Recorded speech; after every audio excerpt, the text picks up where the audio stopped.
Thank you very much for inviting me to speak here today. And it's really great to be back almost on my the place where I scientifically grew up. I just did a PhD down the few Addenbrooke roads at MU. At the time, CMR was above us in that very small building, but looked very different than the building here. But it's great to be back. And I'm going to start from saying something that infuriates some of my lab scientists at Constructive, and I appreciate that it might come being a little bit not palatable to people who have their favorite amino acids, but all the complexity of life is built despite the fact that that proteins are based from a set of very mundane building blocks, right? Amino acids have not evolved to have particular pharmacologic functions or particular pharmacology-friendly functional features or structural features. And yet we are able to bring biologics to the patients that are fantastic despite those limitations. So some scientists, including our scientific founder, Jason Chin, were asking themselves, is it possible to expand that building blocks of life to things which are perhaps more exciting, to things which have new to nature features, structures, and functions that can bring programmable polymers? And this is a question Jason was asking himself for more than 20 years as a PI here at LMB.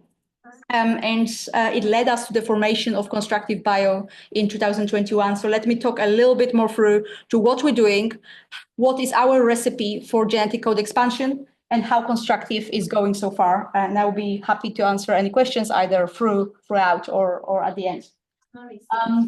So as I've said, everything in life, whether we are a bacterium, human, or a plant, is based from proteins, which are based from 20 canonical amino acids. And as mankind, we are benefiting from that through use of recombinant peptides and proteins, as well as biologics and antibodies. But yet all of these are built essentially from the same building blocks, which are redesigned, reused, and applied to whatever biologic we are thinking about. And if we start looking at the repertoire of non-canonical amino acids that are available to today's chemists, there actually are thousands of potential chemistries with very diverse properties. And what is important— Onyx changed his name now, so all good. Sorry. Yeah, I got this. I think someone should mute themselves. I'm just trying to focus on. Okay, sounds good. Anyway, so I think we're hearing as many voices as the fantastic non-canonical chemistries that exist there outside in nature and outside of nature.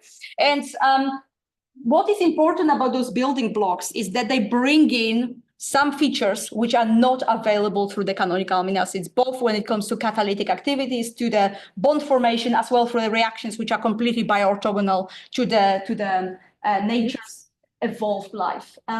So Jason was asking himself for a long time what is possible with programmable polymers, because let's remember that proteins are fantastic because these are polymers made on the blueprint of DNA by the cell.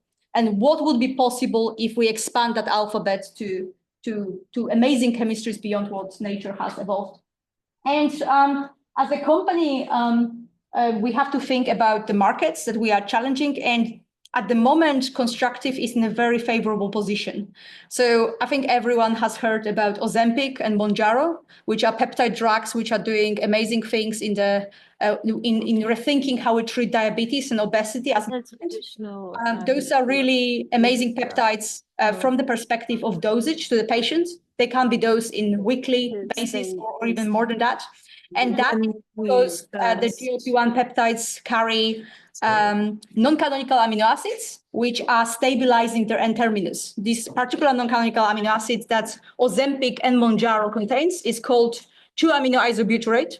It's very unique because it's a chiral non-canonical building block, and it does two things. First one, it stabilizes the helix. It imposes the particular propensity on the helix. And second thing it does, it makes it impossible for the serine proteases in bloodstream to cleave Ozempic. And as a result, the natural GLP-1 half-life of 9 minutes can be extended in more than week half-life of Ozempic and Wegovy.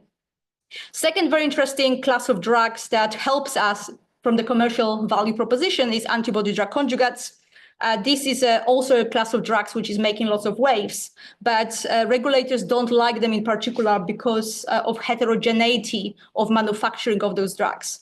So those drugs are essentially a biologic where the warheads are added to the biologic, usually through NHS ester reaction with a lysine, sometimes with a reaction for cysteine, but regardless, those reactions are relatively messy and they result with a number of variants of a protein being produced in the manufacturing process. So we are facing these fantastic tailwinds of the market when people are very excited about peptides which are stabilized with a long half-life, as well as with a very precisely manufactured biologics. There is also a second element of importance to this. I don't know if you guys know, but for every kilogram of API of Ozempic, 13,000 kilograms of chlorinated waste is being produced. So this is an incredibly energy inefficient and incredibly dirty process that not only challenges ESG of companies like Novo Nordisk, which actually are pioneers of right sustainability approach in medicines manufacturing, but it's also a very frustrating concept for patients who perhaps wants to make their decisions not only on their health, but also on planetary health, if we're thinking about hundreds to millions of patients who will be candidates for those treatments. So let's come back to where we're from. We originate from Jason Chin's lab as a spin-out. Jason is a good researcher. Sometimes he publishes well, especially in the last few years. But I don't want to just brag about his papers. I want to highlight 3 important discoveries or engineering proceeds he did as a lab, which are important from constructive perspective. In 2019, his lab was the first one in the world who designed in silico and created in the test tube a synthetic genome of an organism which was also recoded. So that was E. coli, which carried 61 amino acid coding codons across its genome. So it had 18,000 codon mutations in comparison to wild-type E. coli in order to remove one of the stop codons, which is redundant, as well as 2 serine codons, which could have been recoded. We're going to come back to this in a moment, why this is important from biology perspective, but that was a first landmark discovery from a Chin lab in the last 5 years, let's say. In 2021, they have shown in the same lab and same group that you can actually reassign those emptied codons, freed codons, to new chemistries. And they have shown that now you can make very complex proteins and peptides, including macrocycles in their case, with new to nature sequence features, right? I also want to highlight paper and the patent we have in-licensed recently to Constructive. That's a 2024, quite a handful title. But what it means is that there is now a robust method of discovering machinery for onboarding the new chemistries into the cellular expression systems. We call it tRNA display, and I will come back to this in a moment. So taking a step back, we started as a company with fantastic science, with a really active scientific founder who is very excited about cutting-edge science, but also about sustainability. And I think this is the theme that will be coming back through Constructive story that I want you to take out from here today. We have been actively raising finance since 2022, but we also spent time on building the company from scratch. When I started, it was essentially me and Daniel De La Torre, who is our VP of R&D, who came from the Chin Lab, and Jason visiting us once a week at Chesterfield Research Park. Today, we are a team of 40, including some really fantastic people. And I want to highlight here our CBO, Paul Wallace, who came to the company with a 4.5 billion partnering deal sheet and a specialism in preclinical partnering, as well as Solange Bolukian, who used to be a CFO of a company called Twist Bioscience. You might have heard of them as providers of the genes to almost every lab these days on the planet. But these days, she's our acting CFO, although working from Florida. We also welcomed recently Bill, who is here in the audience, as a VP of Biologics, as we are moving from the platform proof of concept stage to the building of a company drug pipeline of the peptides and proteins of the future, enabled by non-canonical amino acids into what we're doing. As I've mentioned, we've been raising money, so we now have a board, including investor directors. And I want to highlight here another local, Greg, who who was a founder of Cambridge Antibody Technology, acquired by AstraZeneca, Domantis, acquired by GSK, and Bicycle Therapeutics, which is a peptide company, staple peptide company, which is NASDAQ listed. And Greg represents RN Innovation Capital on our board. We also have Shyam Kamadoli from a Fidelity fund on our cap table, as well as Paladin Capital, who led our Series A alongside Aaron. So we are, as of today, a team of 39, and we are based in a small lab outside of Whittlesford. It's quite an unusual place, but we like the fact that we've designed the facility and we are on the train line between Norwich, Cambridge, and London, giving us a lot of leeway when it comes to recruitment of people from all sorts of places. But let's go back to what's most important. Let's go back to the science. Constructive is based on two leading technologies that came from ChinLab. One is the world's most advanced genome synthesis platform. I've mentioned that in the ChinLab, they have designed and kicked off the first recoded organism, but they've also developed a whole suite of technologies which allow people to handle a really long DNA. So this set of technologies allows us now to build entire genome in 30 days from scratch, from a design to the sequence. Second thing is that we now have the very robust and very rapid method of onboarding new chemistries. So whenever you have an ambition to have a new building block that you think will do something useful to the protein, whether it's a very unusual orthogonal click handle or something stabilizing the structure or a binder of a metal, you can now discover tRNA synthetase and the tRNA for introduction of those chemistries into a protein in a fully programmable fashion. So we built on those two, but let's go first from the recoding. So when we started, Jason was asking himself whether it is possible to compress the genetic code of an organism, because as we all know here, genome is not just a set of sequences coding proteins. There are plenty of different layers of information in the genome. Therefore, we can ask ourselves whether it's possible to reduce redundancy in the genome design. And they've started at the ChinLab from reducing the codon number by 3 from 64 to 61.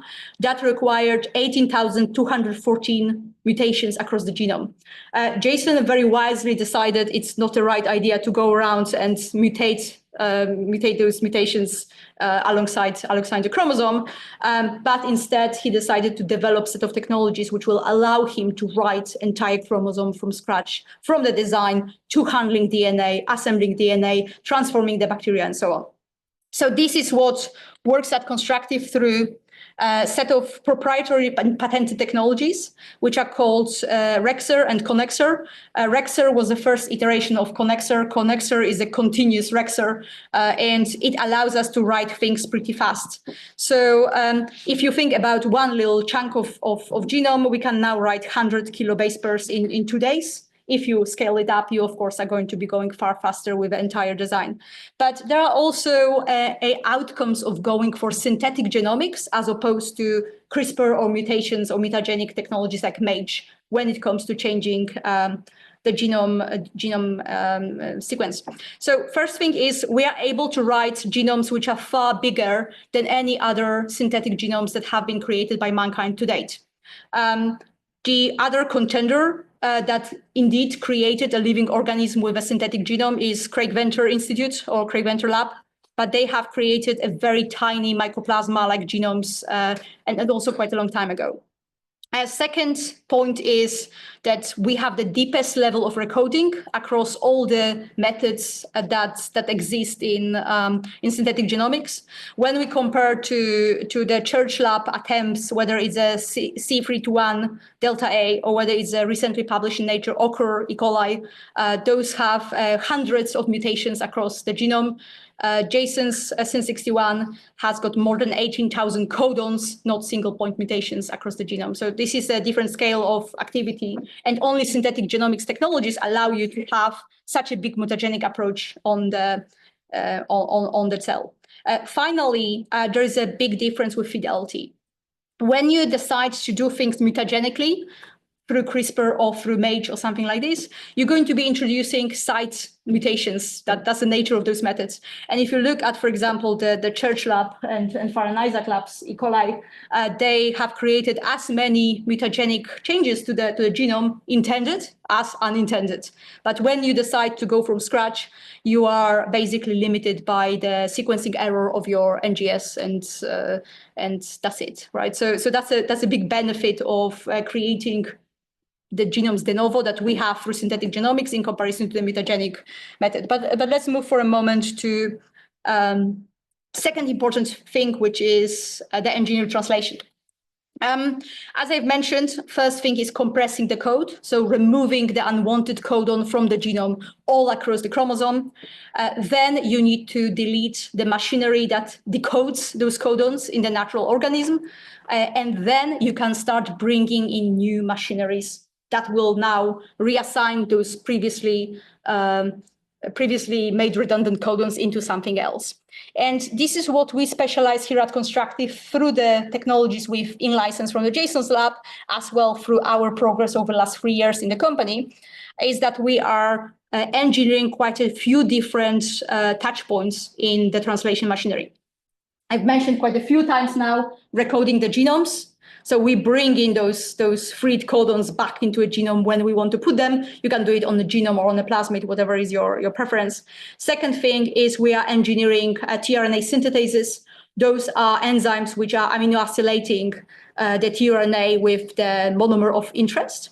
And finally, we are engineering proteins and peptides, which are created through those systems by using that machinery I've just mentioned and by bringing new monomers into those cells in a programmable fashion. So if you think about it, we are relying on the natural fidelity of natural translation, but we're giving a twist of what is being brought in a programmable fashion into those cells. So let's think a little bit more about what kind of building blocks we are interested in. And some things are a little bit more palatable and understandable. So for example, you can mimic post-translational modifications. We all know of those, and you can bring them in the programmable fashion and only create variants which are, for example, constitutively active or constitutively acylated or whatever is your project idea. You can bring things which are photoreactive. It is outside of the scope of natural monomers. You can bring in reporters, whether chemical or fluorescent. I think the very exciting group of side chains are bioconjugation handles, especially the orthogonal ones. This is a little bit made famous by Bertozzi lab and so on. But what we're looking in is a click handles that you can add to your proteins to then have a fully orthogonal conjugation of those molecules with some other things. But I think something that we talk about very little, but we are most excited about, are the non-canonical amino acids that carry novel enzymatic activities. We can think here about the classes of proteins and enzymes which have not been available to be made with any other alternative methods to date. But we're also excited about exotic backbones when it comes to amino acids. And our life is, again, mundane and built on alpha L amino acids predominantly when it comes to proteins.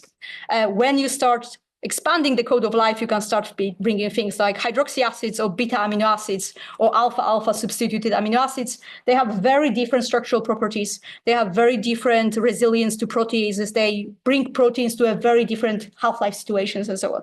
But let's think a little bit more about what we do. And we are very excited about the technology called tRNA display. We've licensed it exclusively very recently, but we've started negotiating that as soon as it was allowed to us to be discussed by MRC. This technology basically uses NGS to only discover variants of synthetases which are active in the presence of a monomer, but not in the absence of monomer. And we're looking for enrichment of those variants in libraries in order to detect specific and very active synthetases. And because we use NGS as a method, it's a very high throughput method of identifying variants of a synthetase. So that has been published by Dunkelman, Piedrafita, and Dixon in January 2024. But the paper showed some fantastic things, including beta-linked monomers and their structural resolution of the proteins with those monomers. It's a worth read, although it's perhaps a little bit on the heavy side. So What matters from us, from a commercial perspective, this allows us to have a strain that introduces those very exotic chemistries into proteins after a month from decision that you want to pursue a monomer, which is pretty exciting. But let's go back once again into what we're doing and what matters is I've mentioned that we are relying on the natural translation as a system for making those things based on the blueprint of DNA. That gives us a very amazing fidelity in comparison to other methods of, for example, chemical modifications of proteins.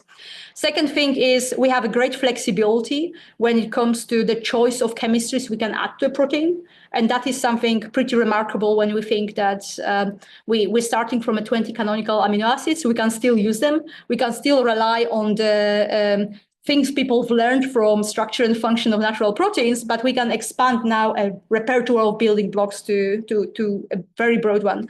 And finally, what is super exciting, we are still working with very boring organisms, and industry boring is sometimes good.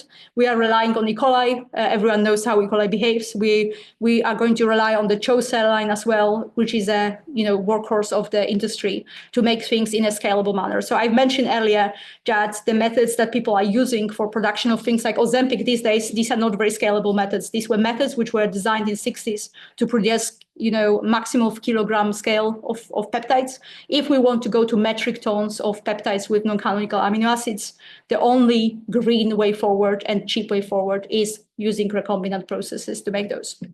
So let's for a moment zoom out and think about what we're doing as a company. So as I've said, we design new strains. We start from in silico. We then create a genome that allows incorporation of new building blocks. We discover the machinery to decode codons into the monomers of choice in a fully programmable fashion. Then we design new products as a company. We design peptides and proteins, and then we treat them like old school biologics or peptides, but we enable them with non-canonical amino acids for new to nature functions. And we also, as a company, are focusing on scalability. That's something very important for us. And we are aiming to use our cells as what we call green cellular biofactories of the future when we think about supply of the drug, especially for a really large scale. So we've mentioned a little bit the peptides, proteins, and what we call modular assemblies, which is an umbrella term for all sorts of conjugates that are enabled by orthogonal handles. But we also think a little bit more to the far future. And this is the only method that allows you to have polymers with a full sequence control, which is not based on repeats. That is enabled by a blueprint. And at some point, we hope they will be making polymers with a completely new makeup of monomers. But that requires further recoding, further design of strains, and development of the methods and processes to allow for cost effectiveness of those processes. So I want you to go home today and remember that it's possible to write entire genomes from scratch. And that methods allows you to bring in very new to nature features into proteins and peptides. And that will be something that will build embodied biomolecules of the future. And thank you very much. That's all they brought for you today. I'm very happy to answer any questions you might have. And thank you for listening to me.